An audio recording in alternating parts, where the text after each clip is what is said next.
You guys know I love the movie industry, filmmaking in general, and I wanted to kind of start a series, guys, based around some of the movies that I've been watching, some of the movies I'm considering on buying, and I thought in this segment of the show, I wanted to give you guys the 3 movies I'm watching, July 2020 edition, and each month we're going to kind of go through the movies that I'm watching and some of the movies that I'm buying, and I would love to hear your guys's, some of the movies that you guys are watching, whether it's movies or TV shows or whatever it might be, guys. I'd love to hear in the comment section down below what you guys are watching. So let's get into it.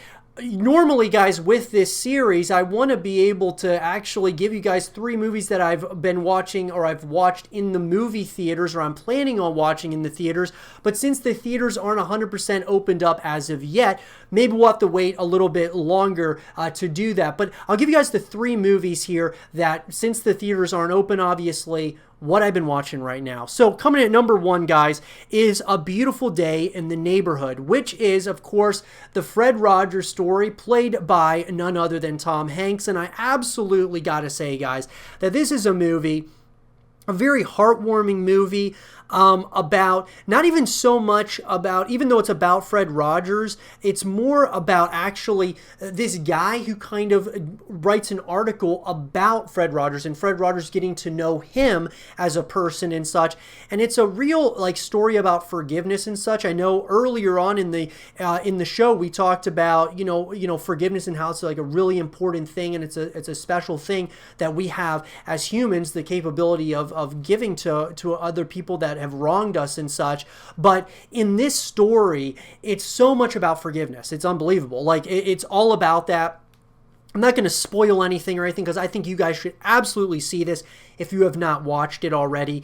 And it really brought back some memories, guys, because as a kid, I watched, the show Fred Rogers. His show was in Pittsburgh. I live not too far from Pittsburgh, and just a really great, I got to say, it's a great, overall, a great story that you guys should absolutely watch. It's a heartwarming story, and I would absolutely check it out if you haven't seen it. And then at number 2, guys, is Midway. This is a war film.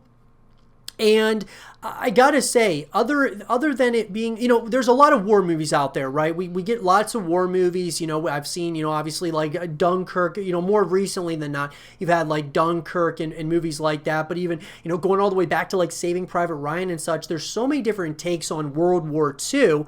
And what I got to say about this one in particular was I loved the acting. I thought that some of the thing I loved about it was actually the idea of the pilots and such. Some of the shots that were taken from the sky, from the air, guys, were really well done and well crafted and shot. And it was, I gotta say, it was a pretty intense movie. I believe it was only rated PG-13 as well, which was interesting. I've always kind of said when it comes to war movies, you always kind of figure they're going to be rated R because they're usually relatively graphic. And this one, it wasn't terribly graphic. I mean, it was, I thought that overall it was a pretty, a really solid movie. They did a lot within it, actually, and I thought it was actually really well done. This movie, though, guys, got overshadowed, at least for me, by 1917, because that was a movie that was coming out kind of around somewhat of the same time, if I remember correctly, and I felt like the marketing and such really overshadowed Midway. And so Midway, guys, overall, I would highly recommend it. I actually thought it was a really great, it was a really fun movie. I probably won't watch it again necessarily, but I thought watching it at least one time is definitely worth it. So that's what I would do, guys. And then coming in at number 3, guys, for me was Terminator Dark Fate. And this was, of course, the newest Terminator movie. And look, they're all basically the same. It's kind of like the same type of movie, action movie. A lot of great action, though, in Terminator Dark Fate. And I gotta say, guys, lots of people have given a lot of backlash to the Terminator movies, but in my personal opinion, I actually like some of these more recent ones than not so much. I didn't really like the Terminator Rise of the Machines much.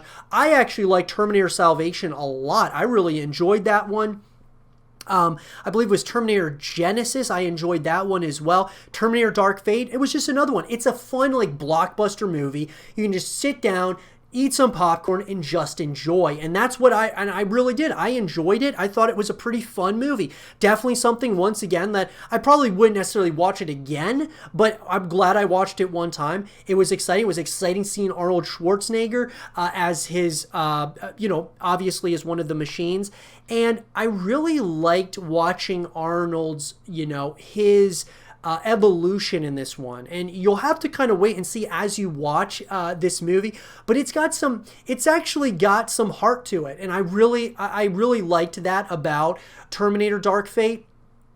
And so with that though, guys, I enjoyed it. I would give you guys my stamp of approval as far as just watching it. Don't go into it expecting to see like the greatest, acting of all time or something from Arnold or any of these other guys. But it's a fun movie. It really is. It's a fun movie. And with that, guys, those are my 3 movies I'm watching here in July of 2020, or I've already watched.